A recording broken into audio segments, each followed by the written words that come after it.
What's up everyone, today I want to talk about one of the best endgame sorcerer builds in Season 4, and it is the Frozen Conjurer build. This is one of the fastest and strongest builds at endgame right now. It can clear level 100 nightmare dungeons in just a couple of minutes. You can clear high levels of the pit so that you can get all of your materials for masterwork in. It is so fast, you can take out huge packs of elites that are like 50 levels above you in seconds, and it has the defenses to take on bosses. So let's talk about the playstyle and how it works. This build focuses on two things, Frozen Orb and conjurations. With the new unique in Season 4, the Fractured Winterglass, when we cast Frozen Orb, it has a chance to summon a conjuration that then also has a chance to cast Frozen Orbs. All of these orbs cast vulnerable and freeze the enemies, which is why everything just gets destroyed in seconds. And then we spec into Ice Blades, so that the more Ice Blades we have, the faster all of our abilities come off of cooldown, meaning the higher you take your attack speed, the wilder and stronger this gets. On top of this, we constantly have teleport, our shields coming off cooldown every couple of seconds, giving us tons of defense and mobility to get around. This build is so much fun, it feels unstoppable, but this is an endgame build. It requires a few uniques, so if you are still leveling, I do have a 1 to 100 really good leveling build that uses Incinerate and doesn't require any uniques. I'll share that down below, and if you do like these style of builds, subscribing does mean a lot. Okay, let's talk about the skill tree, and let's go over why we take what we take, because there's certain things you have to take in here to make this build work. So I'm going to explain that, and then I'll also just link it down below if you want to just see the build quickly. So 2 points in Firebolt to unlock the core skill.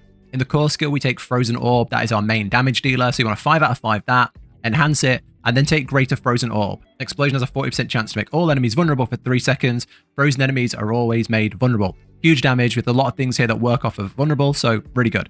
We take 1 point in Devastation and 3 points in Elemental Dominance for increased damage when above 50 mana. And if you have the uniques, you don't really have a mana problem on this build. Okay, so onto the defensives, we take a lot here. We take 1 point in Fire Shield to have it. You can alternate between Fire and Ice Shield constantly to always have a shield up and always have a barrier, always have defenses. Then we also take Ice Armor. 1 point in here as well. On the Enhanced, I take that so you get mana regeneration, and then Shimmering. While Ice Armor is active, you reduce its cooldown by 1 second for each 50 mana you spend. Really good. We have so much cooldown reduction in this build. Take it wherever you can get it. On Teleport, you put 1 point in here. I've got a few coming from items. Then you take Enhanced to gain movement speed, and you take Shimmering to get damage reduction at the end of your Teleport. Teleport comes off cooldown so much. So having that constant 30% damage reduction is massive. Okay, onto the conjurations, and I'm going to explain this if you've never used these before. Ice Blades are a massive part of this build. You conjure a pair of Ice Blades for 6 seconds that hit enemies and have a 40% chance to make them vulnerable. Then Enhancement. Ice Blade's cooldown is reduced by 0.5 seconds each time it hits a vulnerable enemy. So the more of them you have, the more of their cooldown is being reduced. And then it all comes together with Summoned Ice Blades. 20% of Enhanced Ice Blades cooldown reduction is applied to your other skills. So if you have 10 Ice Blades out, that's reducing all your other cooldowns. And you kind of hit this point where the more you use Frozen Orb, the more it's conjuring these Ice Blades. The more those Ice Blades are bringing your cooldowns back off cooldown, so you can cast more Ice Blades. And you kind of hit this, like, when you have enough attack speed, you hit this like break point where everything comes off cooldown so fast that you're constantly putting more and more and more out that you can just free cast. It's incredible. And that's where the build feels so powerful. Then we take Lightning Spear, you conjure Spear of Lightning, crit strikes by vulnerable.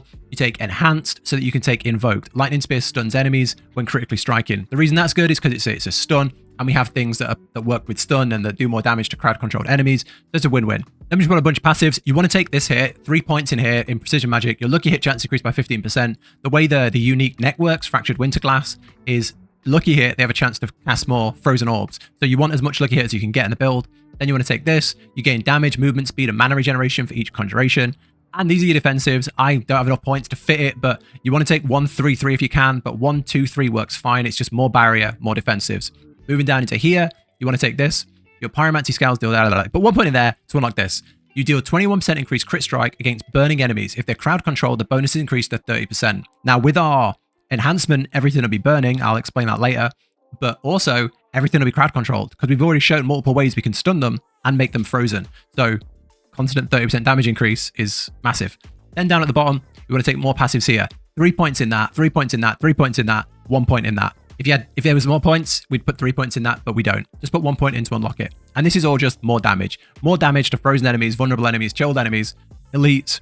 And then onto the ultimate. So you want to take Unstable Currents. Lightning Surges, then you've 10 seconds. Whenever you cast a shock skill, a random core, conjuration, or mastery skill is cast. Now that's great on its own, and it sounds, okay. But the real juice here is this. While Unstable Currents is active, your attack speed is increased by 25%. And as I've said a few times, this build is dominated by attack speed. If you can cast more Frozen Orbs, get more Ice Blades out, your damage ramps crazy high. So it's great. On top of that, whenever you use like teleport, lightning spear, you'll conjure more stuff. It's perfect. Then onto the key passives. You have a choice here. I personally really like Avalanche. Your frost skills have a chance to consume no mana and deal 45% increased damage. Chances doubled against vulnerable enemies. We play Unlucky Hit in this build, so it makes sense. The damage is huge. The no mana is huge. Not having to worry about mana on this build means we can just pump our attack speed as high as we want and free cast constantly. There is an excuse here to use Essu's Ferocity. You could use that if you want. We do use parts of that in this build and it would make sense, but I personally prefer this one. But yeah, that's the skill tree. Okay, onto the enchantments. And there's a lot of things here, so let me know down below if you're trying something different that you think works better. But this is what I think works best from what I've tried. Number 1, Firebolt enchantment. Direct damage from skills applies an additional burning damage over 8 seconds. We don't care about the number, we don't care about the fire damage, pyro damage, none of that. However, whatever we cast now will cause the enemy to be burning. So whenever we see burning enemies in the skill tree, which we've talked about, the Paragon Board, which we'll go over, in the items, we gain that benefit. So there's loads of stuff in the Paragon Board, for example, that says damage reduction from burning enemies, increased damage to burning enemies. We get all of that benefit just from this one enchantment. We don't have to play into any other fire damage or any other... There's no amount of fire damage that has to be available to make that work. We just get it all. So it's a really good enchantment that works really well. Now, the second one, you've got some options here. There's a Frost Nova works really well because we have Lucky Hit and Conjuration. There's a Frozen Orb works pretty well. You have a 30% chance to launch a Frozen Orb at a nearby enemy. That's pretty good.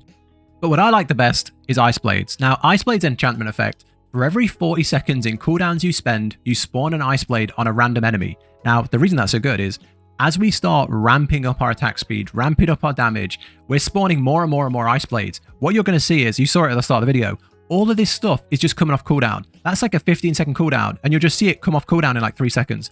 So we're constantly using these big cooldowns so we can spawn more and more Ice Blades. And the more we spawn, the faster the cooldowns come off, and this cycle goes on and on and on and on and on. When you cast something like your ultimate, Unstable Currents, that's a 52-second cooldown. So you instantly get an Ice Blade because it's 40 seconds for an Ice Blade. So it's really, really powerful and it works really well. That's what I think is the best after trying quite a few. But let me know if you think differently. Okay, let's go over the aspects and the unique. And I'm going to be using the Mobalytics build I've made for this. I've got it down below.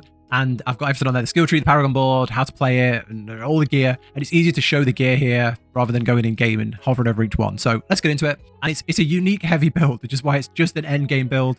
So on the helmet, you want the Godslayer crown. When you stun, freeze, or immobilize an enemy, it pulls in other enemies and you deal up to 60% increased damage to them. What you see in the gameplay at the start is everything gets sucked together and then there's just numbers like...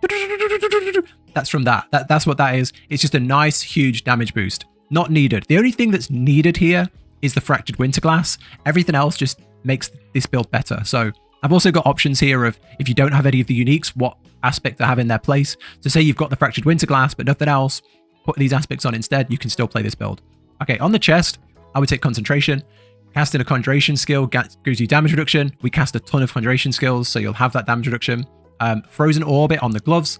Frozen Orb explodes 2 additional times for increased damage. Massive damage boost. On the legs, I like this unique Tibolt's Will for the thing at the bottom. When you become unstoppable, gain 50 of your primary resource. So every time you cast these abilities that make you unstoppable, you gain this huge boost in mana, which makes us feel with the cooldown reduction we have and the amount of unstoppable we have, like we constantly have just free mana. On the feet, I like Essu's Heirloom. You get movement speed after killing an elite. Your crit strike chances increased by your movement speed bonus. This is a fast build. Fast, high crit, high damage. It works with this build really, really well. And when you look at the options available on the feet, there's not that much. So if you could replace this aspect with like a glove aspect, then I probably wouldn't use this. But the feet aspects aren't incredible, so this is definitely worth having in the feet slot. And then on the weapons, Storm Swell on 1, increased damage to vulnerable enemies while you have a barrier. You'll always have a barrier because your shields are constantly off cooldown. And there's the thing in the skill tree that gives us a barrier when we use cooldowns, I believe. And then on top of that, everything's always vulnerable. So perfect.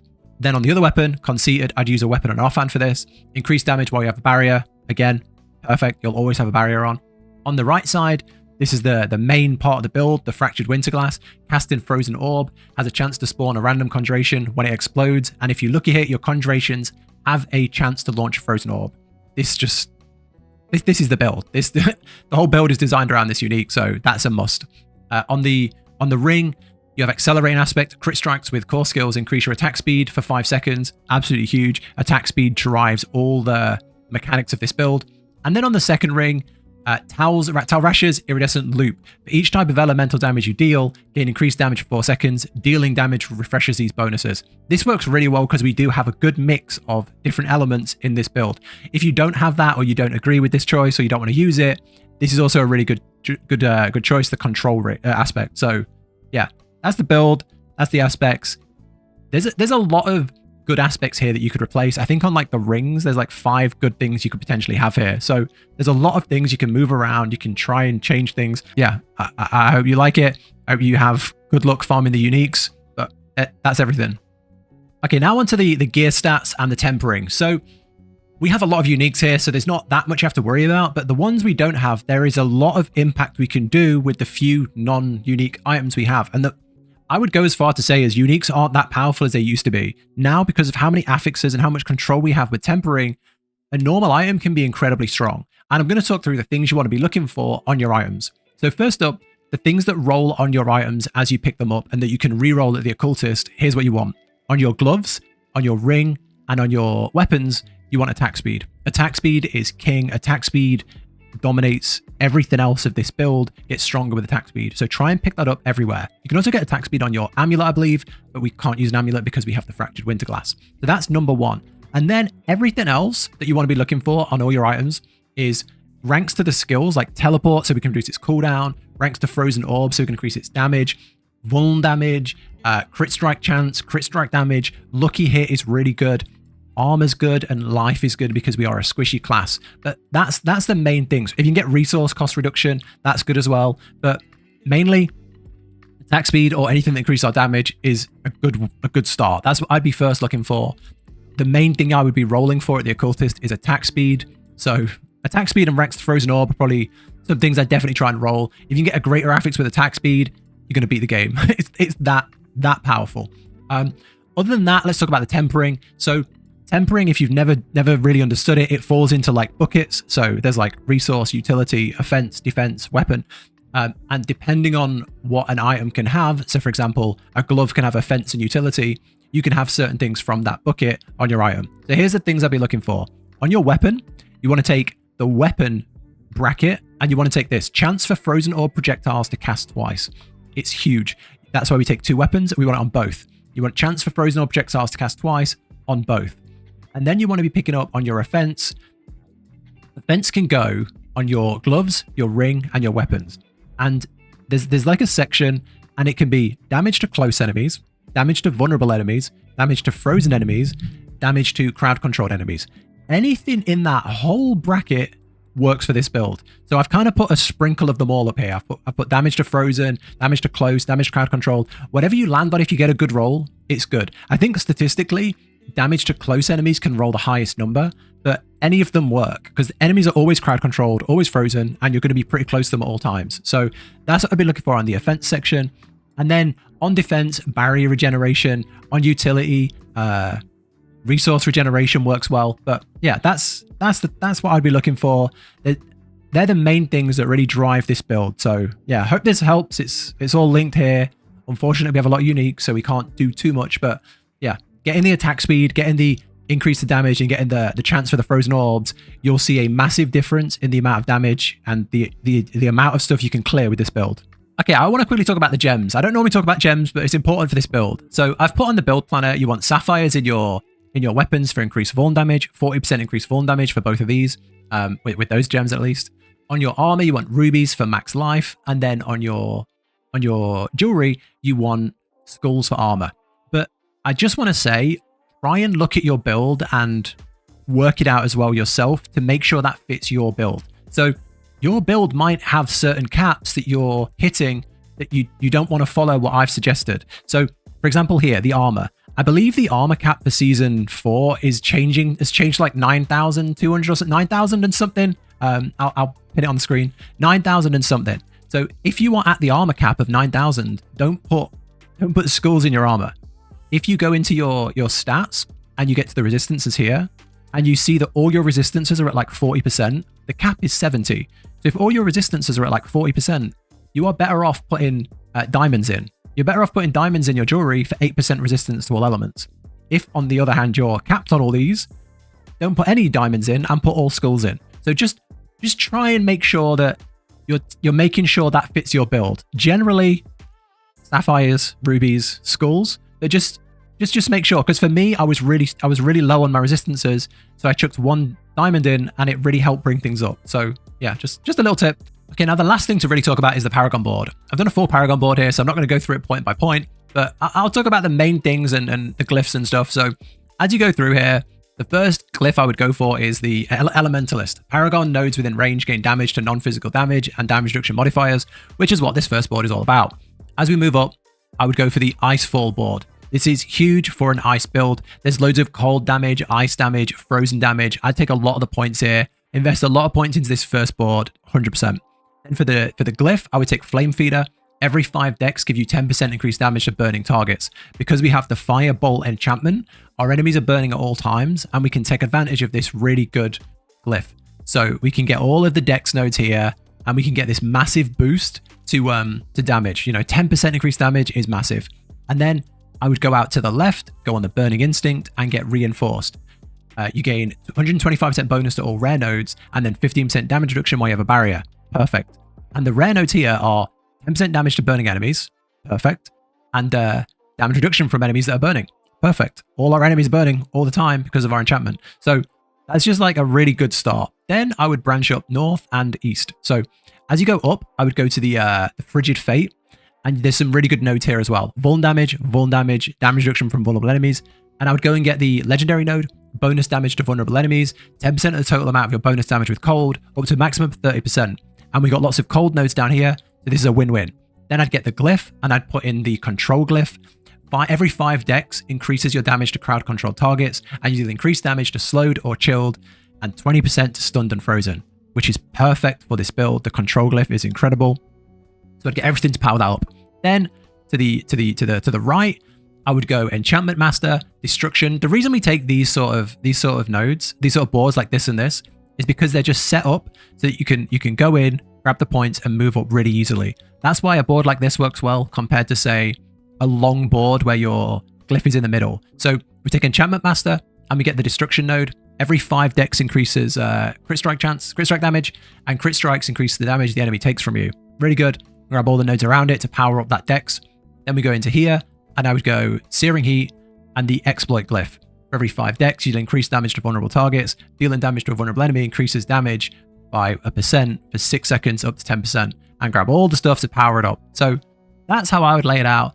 I've changed this around a lot in the last few days, but this is where I feel really happy. You can drop a lot of points here, and you can try and get an extra board, you know, an extra glyph. But I think this works best. We got what, 6 glyphs? I think this is really, really good, really powerful. I originally had 7 and I reduced it, but yeah, feel free to let me know in the comments if you think there's a better way to set this up. But this is what I really am feeling is powerful in endgame for pushing, you know, really hard content. So that's it. I think that's everything as well. That's the whole build, right? We're done. The only other thing to say is the assigned skills. You know, we go Ice Blade. I have Ice Blades on left click, Frozen Orb on right click, both of the shields, teleport, unstable currents for our ultimate. I don't have Lightning Spear, even though we have it. I don't have it on the hotbar, and I don't have Firebolt on the hotbar. We just use them passively. So yeah, that's the build. But yeah, that's the build. It's really, really fun. I'm still masterworking my gear, but it's still going higher and higher. Keep going higher and higher in the pit, and it's great. It's so strong. It's so fast, and I really hope you enjoy it. If you have any questions on it, or if you have any tips that you think you'd change to make this stronger, let me and other people know down below in the comments. But that's it. If you like this style of detailed build discussionary video, then do consider subscribing to the channel. I also make guides and tips and things like that. So yeah, subscribing to the channel does help me out a ton. But that's it from me. Take care, and I'll catch you in the next one.